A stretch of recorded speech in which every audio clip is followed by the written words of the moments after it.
Good morning. हम अपने notes का फर्दर डिस्कशन स्टार्ट करते हैं। तो यहाँ पे पहला जो इम्पोर्टेंट टर्म है वो है ऑडिपस। ऑडिपस ये बहुत ही इम्पोर्टेंट टर्म है, इसको आपको याद रखना है। ये मिस्टर फ्रीविड ने दिया था।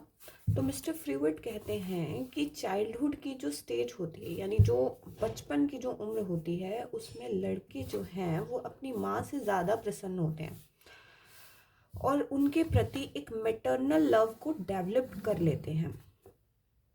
उनका मैटरनल लव इतना ज़्यादा हाई लेवल का होता है कि वो अपने फादर के टुवर्ड्स एक नफ़रत क्रिएट कर लेते हैं बचपन की स्थिति में। ये मिस्टर फ्रीविड कहते हैं ऐसा। ओके, अब हम बात करते हैं इलेक्ट्रा केमिकल के बारे में। ये भी बहुत इंपॉर्टेंट टर्म है। इस टर्म के अनुसार गर्ल्स जो होती हैं वो बचपन में बहुत ज़्यादा प्यार डेवलप कर लेती हैं अपने फादर के प्रति, और अपनी मदर के प्रति उनका थोड़ा सा हेट्रेड वाला एटीट्यूड हो जाता है। यानी कि ऑपोजिट सेक्स की तरफ जो प्रेम है वो चाइल्डहुड से ही डेवलप होने लगता है। ओके, सो हेंस जब बच्चों चाइल्डहुड में बच्चों का प्यार अपने माँ के लड़के का प्यार अपनी माँ के प्रति ऑडिपस कहलाता है, वहीं लड़की का प्यार अपने पिता के प्रति इलेक्ट्रा कहलाता है। ओके, नेक्स्ट हम पढ़ते हैं in which of the following stages do children become active members of their peer group.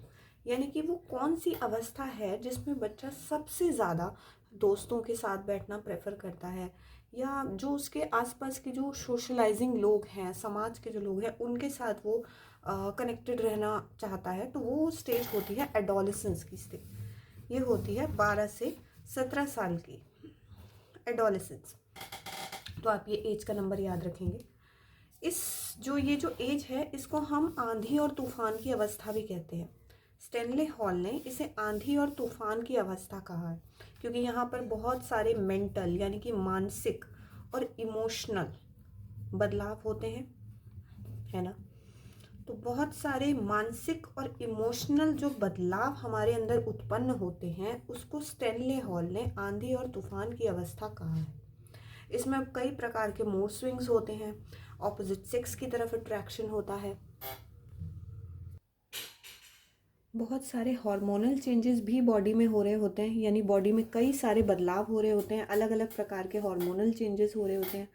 बच्चा अपनी पहचान बनाना चाहता है, उसे लगता है कि मुझे कुछ समाज में कोई पद हासिल करने की ज़रूरत है या अपनी एक आइडेंटिटी बनाने की ज़रूरत है। जब हम छोटे होते हैं, एडोलेसेंस की एज में होते हैं, तो हमारे कई सारे सपने होते हैं ना। तो क्योंकि हम ये सोचते हैं कि हमें कुछ बनने की ज़रूरत है, हमें भी समाज में कुछ करके दिखाना है। उस एज को हम एडोलेसेंस यानी कि किशोरावस्था कहते हैं। साथ ही ये भटकने वाली अवस्था भी होती है। अब जाहिर सी बात है कि इतने सारे हार्मोनल चेंजेस अगर होंगे और ऑपोजिट सेक्स की तरफ अट्रैक्शन एंड मूड स्विंग्स इतने ज़्यादा होंगे, तो ये मार्ग से भटकने वाली अवस्था है ही। ठीक है। A teacher found that a student is facing difficulty in drawing a square. She assumes that this student would also find it difficult to draw a diamond. She applies which of the following principles to arrive at her assumption. मतलब teacher को लगता है कि एक बच्चा square नहीं बना पा रहा है, तो पक्की बात है कि ये शायद डायमंड भी ना बना पाए। अब ये जो एजम्पशन है वो डेवलपमेंट के कौन से सिद्धांत पर